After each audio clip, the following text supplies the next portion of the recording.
Hello students, welcome back to Let Us Master English.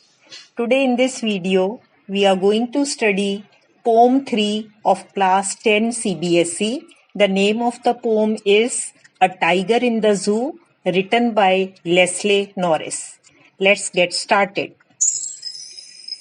Let us know more about the poet George Leslie Norris.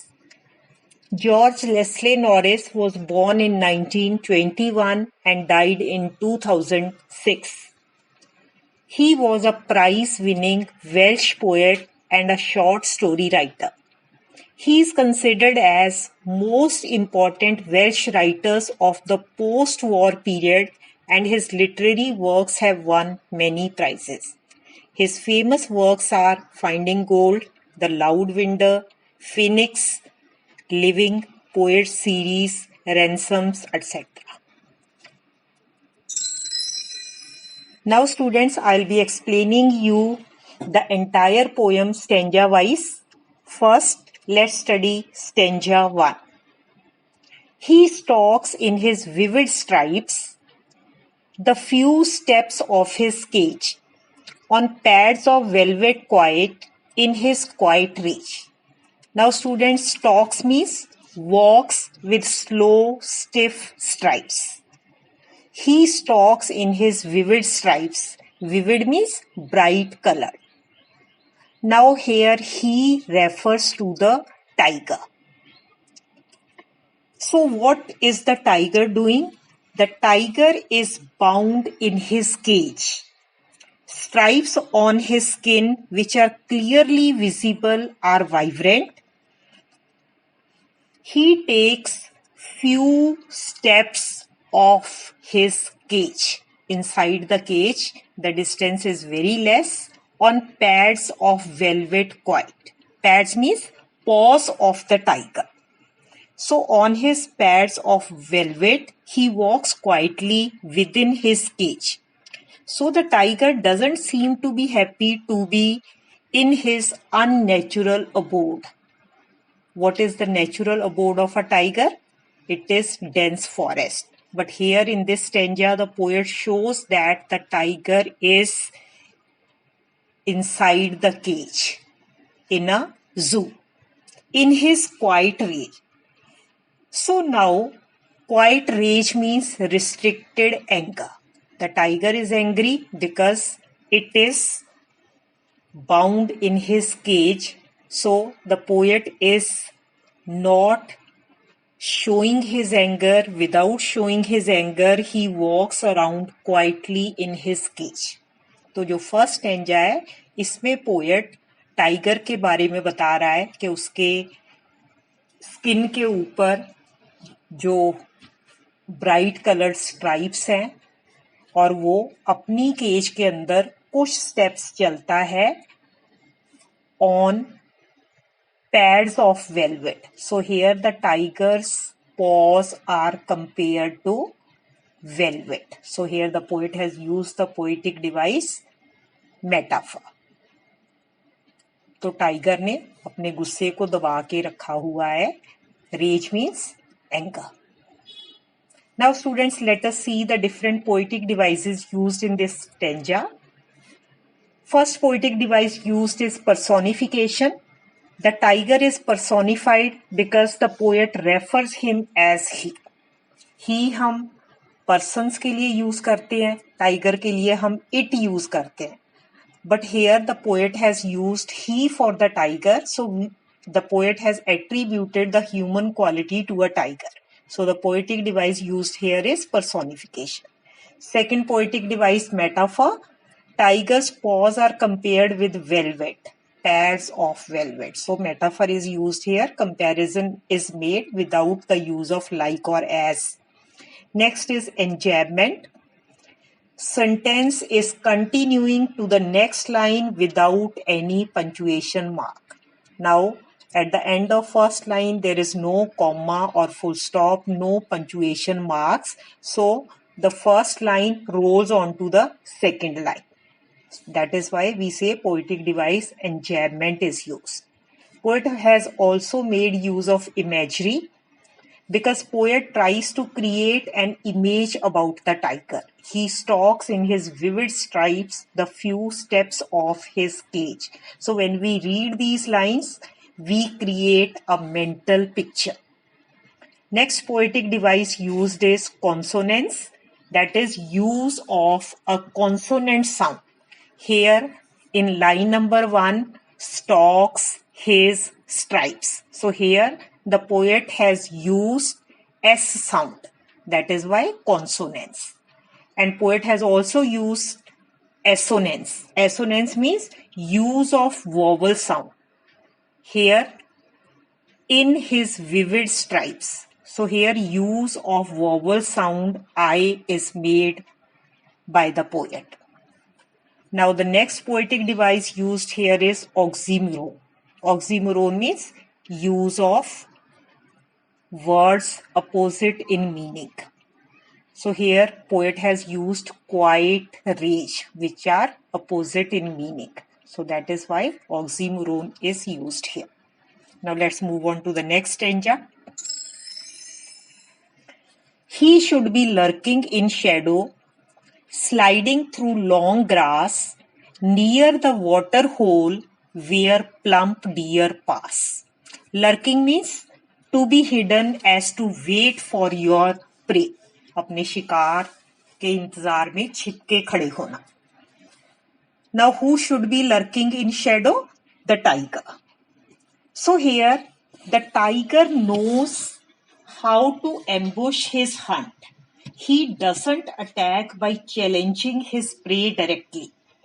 He lies in the shade of trees unseen by his victims.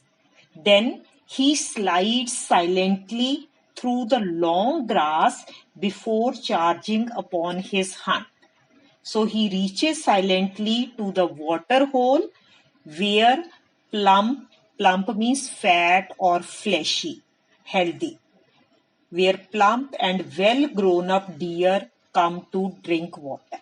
तो इस second stanza में poet ने हमें बताया है कि जो tiger है वो पेड़ों की छाया में छिपके खड़ा हो जाता है, वो डायरेक्टली अपने शिकार को चैलेंज नहीं करता, बल्कि लॉन्ग ग्रास में से स्लाइड होता हुआ आता है. कहाँ पर? वाटर होल के पास. यहाँ पे प्लम्प यानी फैट एंड फ्लैशी डियर पानी पीने के लिए आते हैं ताकि वो अचानक से उनके ऊपर हमला कर दे. So students, here also the poet has made use of enjambment because line number 2 and 3 doesn't have any punctuation mark at the end. Next poetic device used here is alliteration. In the last line, plump and pass. These two words start with the sound P. And imagery is also used. The poet has tried to create an image of tigers' activities. Now let's move on to the third stanza. He should be snarling around houses. Snarling means roaring. It is a warning sound made by animals. At the jungle's edge. Edge means outskirts of the jungle, border of the jungle. Bearing his white fangs. Bearing means uncovering. Fangs means sharp teeth of animals. His claws terrorizing the village. Terrorizing means scaring or frightening. Now students, had the tiger not been bound in the cage, the tiger would have been roaming around freely. And he should have been crawling around the houses of the human settlement at the outskirts of the jungle. There he would open out his sharp, long, white teeth and paws just to terrorize the villagers. तो अगर यही tiger जू में cage में बंद ना होता तो वो क्या कर रहा होता? वो जंगल के किनारे पे यहाँ पर ह्यूमन सेटलमेंट्स हैं, घर हैं, वहां पे वो दहाड़ता हुआ घूम रहा होता और अपने वाइट टीथ को दिखा रहा होता, अपने क्लॉज को दिखा रहा होता. किसके लिए? विलेजर्स को डराने के लिए।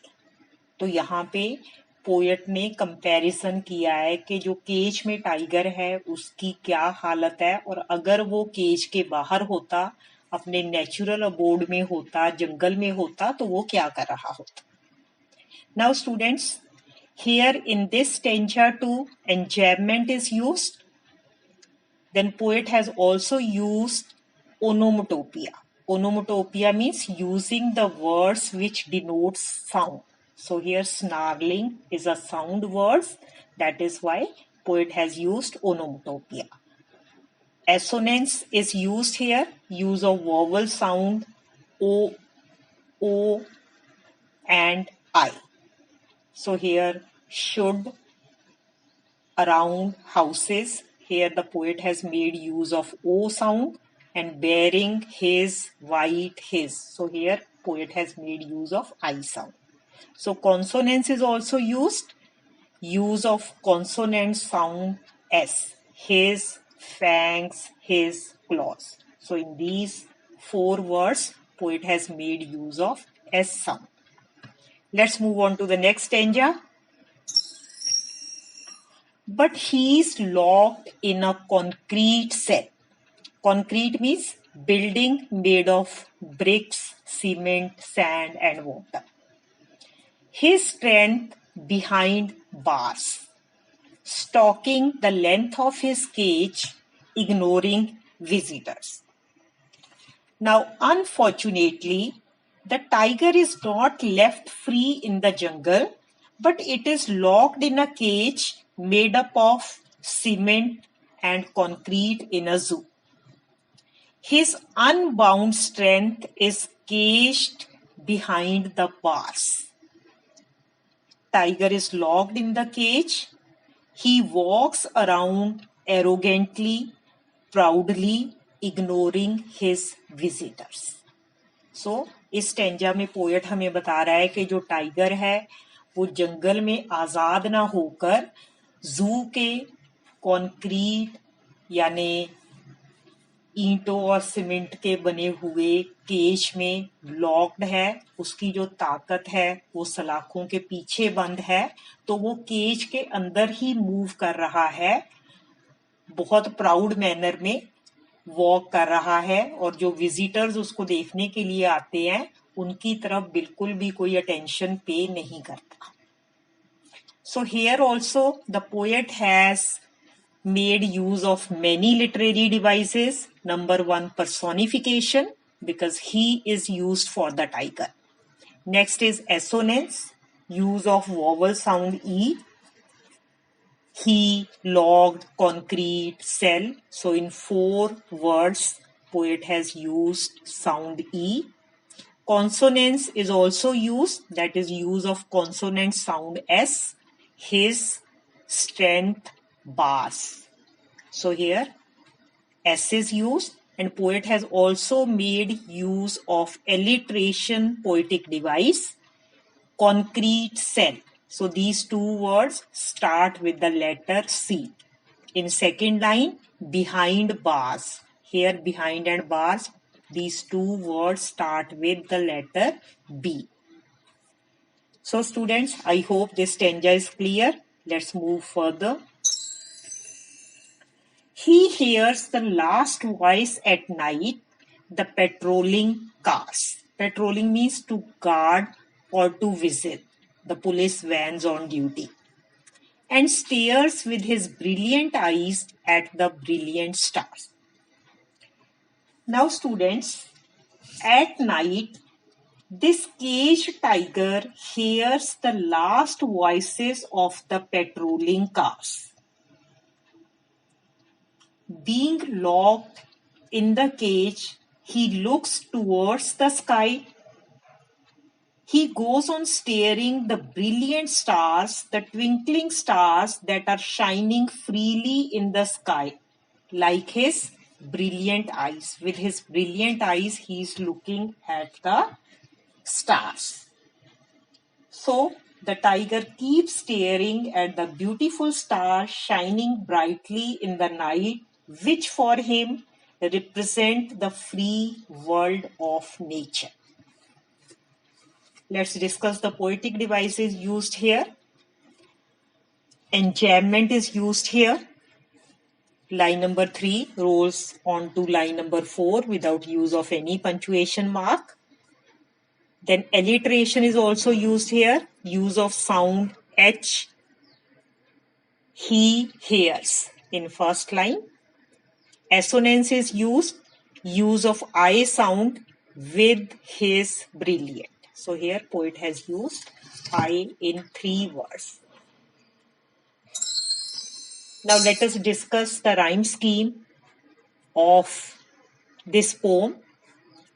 For checking the rhyme scheme, students, we must look at the last word of each line. Now stripes, we name it as A. Last word of second line is cage. Does it rhyme with stripes? No. So we use B for this. Third line, last word is quiet. Now quiet, does it rhyme with any of the previous 2 words, cage or stripes? No. So that is why we have used C here.